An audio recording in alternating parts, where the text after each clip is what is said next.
Bonsoir à toutes et à tous, bienvenue dans l'actu vue du campus. Bonsoir Mickaël Texier. Bonsoir Julien. Notre invité ce soir Stéphane Tison, bonsoir. Bonsoir. Vous êtes historien à l'Université du Maine, spécialiste des guerres contemporaines. Vous avez écrit un ouvrage, coécrit avec Hervé Guillemin, qui est paru mi-septembre, un ouvrage qui s'appelle Du front à l'asile 1914-1918. Du front à l'asile tout simplement parce que vous vous êtes intéressé à ces soldats qui sont revenus avec des troubles du comportement.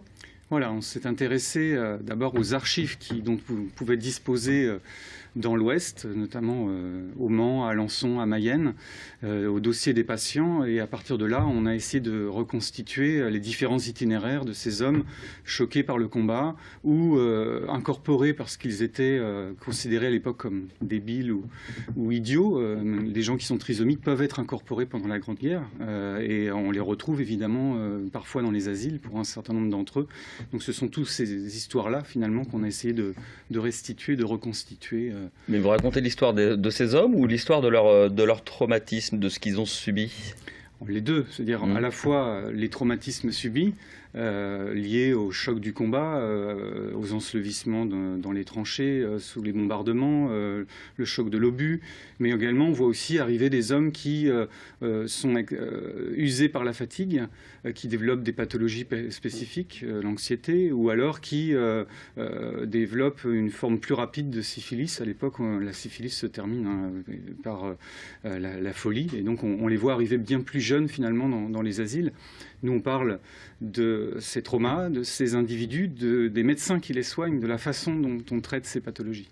Est-ce que ça a été enfoui, ça, un petit peu, après la guerre? On a dit, bon, ça, le traumatisme, les troubles du comportement, on va pas trop en parler, on va plutôt parler de la difficulté du combat, en règle générale. Ou est-ce qu'ils étaient même identifiés, ces troubles? Ces troubles étaient identifiés, mais d'une certaine manière, en 1914, les médecins partent en guerre avec l'idée que la guerre ne rend pas fou. C'est l'idée qu'on a du 19e siècle. Et d'une certaine manière, la Grande Guerre va faire bouger les limites, les frontières. C'est plus une pensée qu'on a complètement à la fin du conflit. Est-ce que l'on les a enfouis? Oui et non. En fait, il faut imaginer que, outre ces soldats qu'on n'arrive pas à dénombrer exactement, plusieurs dizaines de milliers, peut-être 200 000, on ne sait pas exactement. Il faut imaginer qu'il y a en France à l'époque 3 500 000 blessés. On parle des gueules cassées, mais on ne parle pas de l'esprit un peu cassé. Oui, les gueules cassées, certains ont défilé le 14 juillet 1919. Il était sans doute difficile de faire défiler des hommes aliénés. Et de ce fait-là, ils ont été en effet occultés de la mémoire nationale. Simplement, les anciens combattants, dans les années 20 et 30, souvent défendent la situation de ces hommes et essaient d'améliorer leur situation dans les asiles. Y a-t-il eu des médecins qui ont alerté les autorités à l'époque sur ces traumatismes, ces troubles du comportement, ces pathologies, parce qu'on parle bien de pathologie là? En fait, les médecins ont organisé l'évacuation de ces soldats dans la mesure où, comme en 1870, en 1914, on envoie ces hommes à l'asile. Or, il y a un afflux tellement considérable de blessés psychiques qu'il va falloir organiser le tri. Ce sont les médecins qui sont à l'arrière ou sur le front qui vont progressivement engager la création d'une institution, en gros de ce qu'on pourrait appeler même aujourd'hui la psychiatrie d'urgence. Ce que l'on fait aujourd'hui quand il y a une cellule psychologique lors d'un attentat apparaît finalement dans les années 15-16 sur le front. Pour faire face à cet afflux. En Sarthe, il y avait...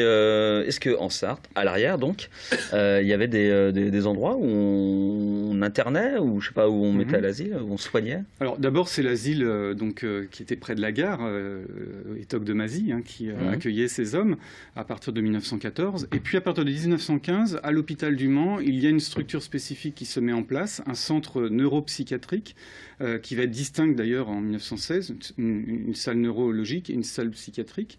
Et principalement, en gros, ce sont plus de 1100 hommes qui sont passés par cette formation, dont à peu près 170-180 ont été internés au Mans, mais ensuite d'autres ont été déplacés vers d'autres asiles. Ils restent internés après? En gros, la moitié d'entre eux sortent guéris assez rapidement au bout de 6 mois. On a une partie d'entre eux, une minorité, 10 à 20%, qui parfois vont passer leur vie à l'asile jusque dans les années 1960. Une dernière question pour passer à un autre thème et élargir un petit peu les choses sur la préparation du centenaire de cette Première Guerre mondiale qui va arriver. D'ici un an, on s'attend à beaucoup de publications, beaucoup de célébrations. Trop peut-être ou pas assez. Je ne sais pas quel regard vous portez vous, sur ces célébrations.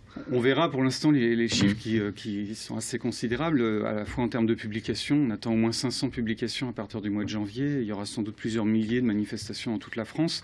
Je ne pense pas, puisque c'est quand même une guerre qui a profondément bouleversé le XXe siècle et la société française, européenne évidemment dans son ensemble, qui est la matrice finalement du XXe siècle. Tout va commencer à partir du 11 novembre qui approche, et notamment par cette collecte qui est organisée par la Bibliothèque nationale, demandant à ceux qui disposent de documents, de sources, de les apporter. Alors je crois qu'il y a dans la Sarthe, notamment à Sablé, un centre de collecte. Donc c'est des photos, des lettres, ou genre de choses. Photos, lettres, journaux qui sont gardés dans les familles, qui peuvent être utiles à la connaissance, aux historiens, et qui peuvent être apportés, qui seront numérisés. Les gens les conservent chez eux et qui peuvent être numérisés et qui vont constituer la base des recherches futures. Merci Stéphane Tison. On rappelle le titre de votre ouvrage. Du front à l'asile 1914-1918, un livre coécrit avec Hervé Guillemin aux éditions Alma Éditeur. Merci à vous Stéphane Tison. Je rappelle, vous êtes historien à l'Université du Maine. Le retour de l'actu vue du campus sur LMTV mardi prochain, 18h45.